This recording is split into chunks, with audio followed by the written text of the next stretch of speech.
All right, here in Abuja, some protests have followed Tinubu's win. Nigerians under the banner of the Concerned Citizens Unite for Democracy have protested what they describe as suppression of the people's will by INEC. That's the electoral umpire. Well, the protesters say the result announced by the electoral umpire does not reflect the voters' wishes, as INEC failed to make the process transparent for all Nigerians. It's an high head up. We cannot even explain what is going on. People were disappointed. I'm a product of civil society. Civil society, we are development agents. And from what we've seen, from the result of the election, it's absurd. It's absurd. And that is why you see everybody, multinational, foreign observers, people are complaining about the process of the election. The INEC promised us we would have an election that would be electronically transmitted.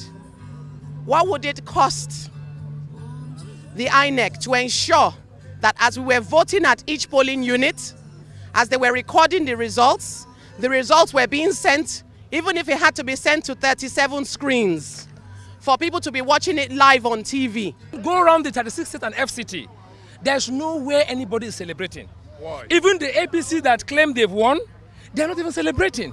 Look at their faces, go around. They know they did not win. The contract is simple. INEC promised Nigerians that the beavers was going to work. That INEC will transmit results immediately after you've voted and counted at that polling unit. Yes. That was not done. There were also protests in the southeastern state of Enugu, where demonstrators carrying placards have vowed to insist on cancelling the results. I don't know what happened to our vote. Yes. If you go to online, many people are posting results of the main results, but if they come, they will fabricate it. Okay, check this thing. They did not rig other results aside from presidency results. Why would they just rig the presidency results? Labour Party winning all the election that they take, aside from the presidency election, meaning that they rig it. We want to use this opportunity to urge INEC to go back to the drawing board, to make use of the electoral acts as provided by the National Assembly. The beavers must be utilized to the later. INEC chairman on several occasions have assured Nigerians that beavers will be used. I'm not satisfied because we saw everything clear. We're joined by the former governor of Ekiti State, Ayo Fayose. He's also a member of the People's Democratic Party. Good to see you and thanks for your time. History is already made. We have a president-elect. And first, let's get your assessment of the conduct of the presidential election. Well, let me first of all thank you for bringing me here to just say one or two things in respect of this election. And I have equally been opportune to be a two-term governor that has defeated two incumbents at two different attempts in Ekiti. Let me equally tell you that no matter what you say, experience counts in all these things. Experience. That's right. Because if you don't run an election, you sit out there shouting to nowhere. Shouting to nowhere. In 2019, I was hit by a gun on the back end here. A lot of Nigerians thought I was joking until I had a number of surgery to continue to correct my spinal cord. Let me tell you, this is not about noise. If there's anything wrong with Nigeria, something is wrong with leadership, something is wrong with followership. All this noise is a waste of time. You call what they're saying. I will calling come to for that. justice. You're calling that noise? I will come to that because that was why I said let me lay a foundation very briefly. And that was why I told you need experience. You don't need noise. One of the good things that has happened in this election is the third force. Obi, the third force. Nobody could call this election until the end of this election. Whatever your permutation, you couldn't call this election. Because, in fact, no one could say that Obi will come with this great showing. And quite impressive. I want to salute his courage. I want to continue to say that this is good for Nigeria. But I want to equally stand there to tell you this election was not rigged at all by any standard. This election was not rigged? By any standard. And I'm going to give you the facts. By all means. Before I give you the facts, let me first of all fault the people I saw here today. They are calling themselves civil society. No, they are PDP members. The person that first spoke on behalf of the so-called protesters here is Yusuf from Oyo State. He's a PDP member. Contested in 2019. The gentleman on the screen. This gentleman you are looking at on the screen is a good brother of mine. The young lady is this young lady too. She's from Oyo State. They are all PDP members. Members of your own party. Of our own party. All this, if you see rally, protest, you will see the thickness of the rally. You will see the spontaneous reaction. These are paid agents. These are people doing this to just show Nigerians that we are not happy. You see, when they were to remove, when Sisi, the now president of Egypt, was to remove the civilian government, they sponsor for and against. This is still the same politics that I'm telling you we are playing. Let us stop playing to the gallery. PDP has been sponsoring a lot of people. Protest now, give them money. Go and carry people from Suba, or I don't know where they call it, very close to Abuja here. Give them 1,000. Sometimes they will beat themselves. You can count the number of protesters here now. Let us call a spade a spade. An election that drew almost 20 to 22 million people. You can count, if you count these people, you will see that they're just, what is civil society? Nobody should come and show me this one now. Well, that number that you even quote, a lot has been said about analysts who are saying this is the lowest, turnout in terms of, is it voter apathy? Or what exactly it is the workings of beavers. You know, people used to bring, let me give an instance. In Borono, in Yobe, the votes used to come there before. Buhari won, APC won in 2019 in Yobe with about 400,000 difference. They won in Borno with about 700,000. Today, they are saying they didn't use beavers. What brought this number down? It is the realities of the beavers. Let us stop deceiving ourselves. Buhari got 1,290,000 thereabout in his hometown, Katsina, upstate Katsina, with a sitting governor in 2019. This time, Atiku won there. So what do you think this means for Lagos? Because we don't have much time. This development, this Obi phenomenon that you applaud, what do you think it means for Lagos State, where Obi snatched Lagos? And other states. I just said to you, Obi is a phenomenon. And a governorship election is around the corner. Yes, I'll speak to that. Obi is an institution. Obi today has proved that things are no longer the same. If Obi can win in Lagos and defeat the Tinubus, the Bajabi Amilas in Lagos, and you are still saying the election was rigged. In Lagos, people that used to vote for PDP largely voted for Obi, which is the Igbos, the Christian communities who believed in Atiku or whatever, who probably didn't believe in a Buhari APC. This time, for you to defeat somebody there in Lagos from nowhere, that is being transparent enough. If it were to be influenced, it would be another story we are talking here. PDP is my party. We fought for this party. I fought Buhari beginning of his government to date. Nobody has played the role I played. Lately, Governor Wiki and others are putting in their best. I fought from the front. Let me tell you, we should not equally be, if you have lost in an election, PDP should admit this election. Let me bring this here. In Lagos, just quickly, PDP got 75,000 votes. Are you telling me that PDP is on ground in Lagos? The people they picked in Lagos in the primaries are people I call people doing theater. doing theater. Let me bring in this. And you want to tell me? It has to do with some of the key concerns raised by the people. Now, which people? I'm coming. We've seen political parties, opposition. When you lose in an election. I'm narrowing this now to a very prominent Nigerian, former President Obasanjo, who categorically used words like blood money. He accused INEC and some of his agents of being compromised. Yes, of being compromised. You want me to respond to that? President Obasanjo has no moral justification. I don't want to criticize him because he's a leader.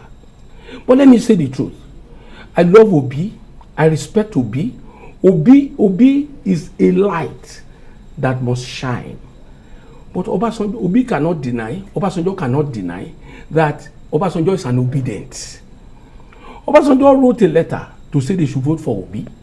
The moment you are in the ring, you can't call the shots anymore. The referee must call the shots. Obasanjo is partisan already. My brother, don't let us come and deceive the public here. Baba, that I know very well, if things are not going his way, he must throw spanner. But I don't want Obi and Baba's matter to be joined together. Obi is a complete, fresh person that the whole country loves and all that. And I want to say it here, whether you put knife on my neck or you don't believe me, Obi's movement is a great movement, but nobody will tell me that movement has gotten to the north, except we want to deceive ourselves. He hasn't gotten to the north. Atiku won only in 2 states in the south. He won in Akwa Ibom, he won in Osun. Other states are in the north. Don't let us deceive ourselves. The only person that matters in this election, that can complain in this election to a certain level, is Obi. But the reality is that if you don't meet the constitutional requirement, we got to be honest.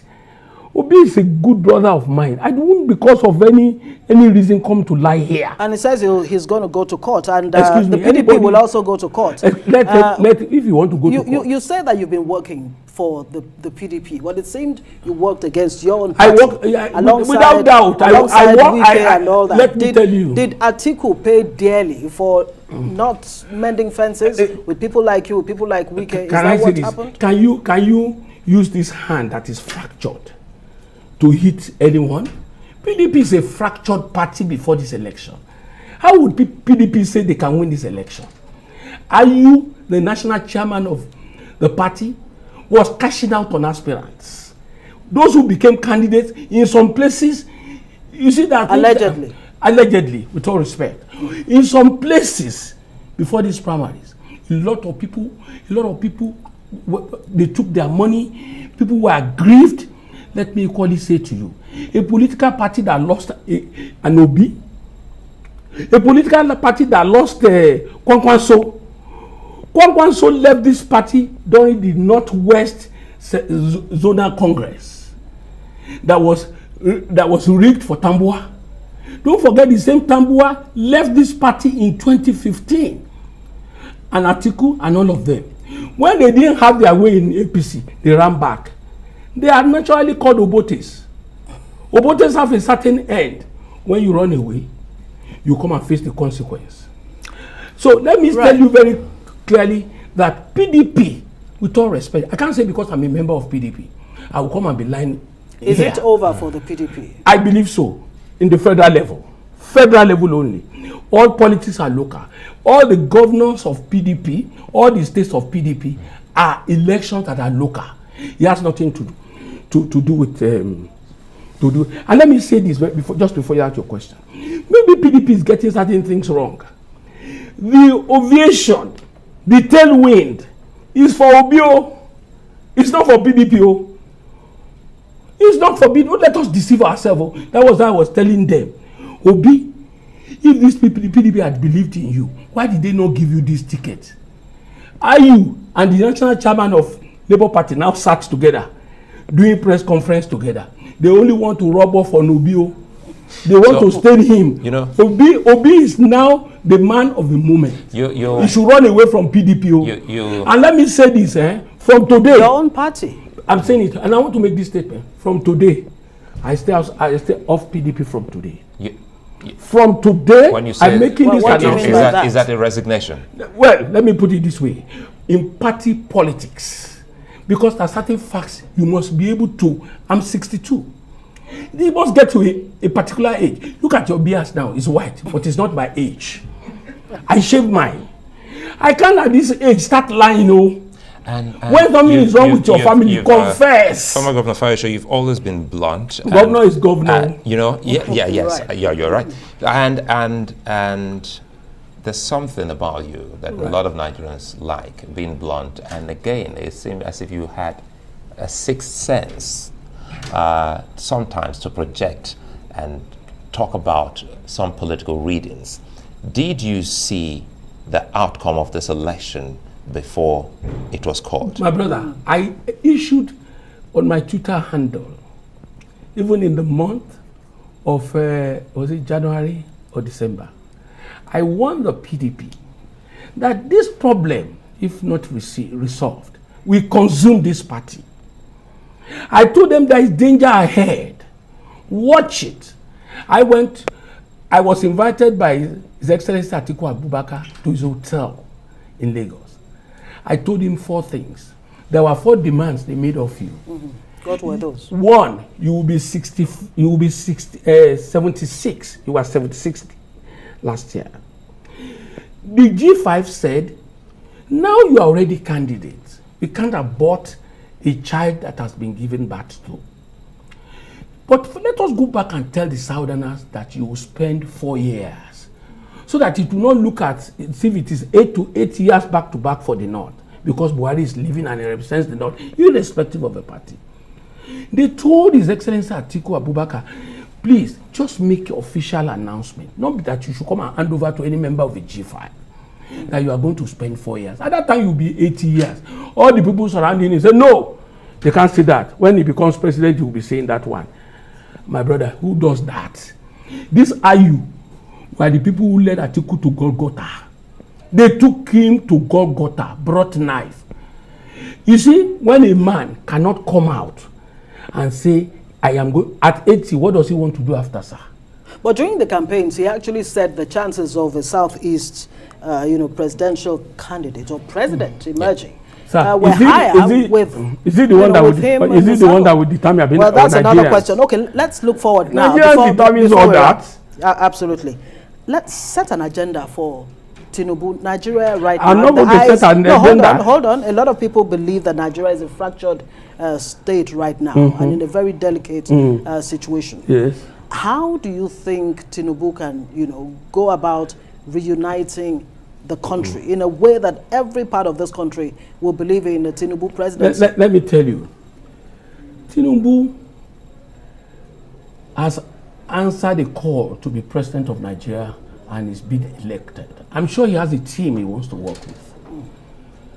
When you give birth to a child and is 18 years old, that child should begin to reason like an adult. Tinubu knows that he has been elected to serve Nigeria and put us together.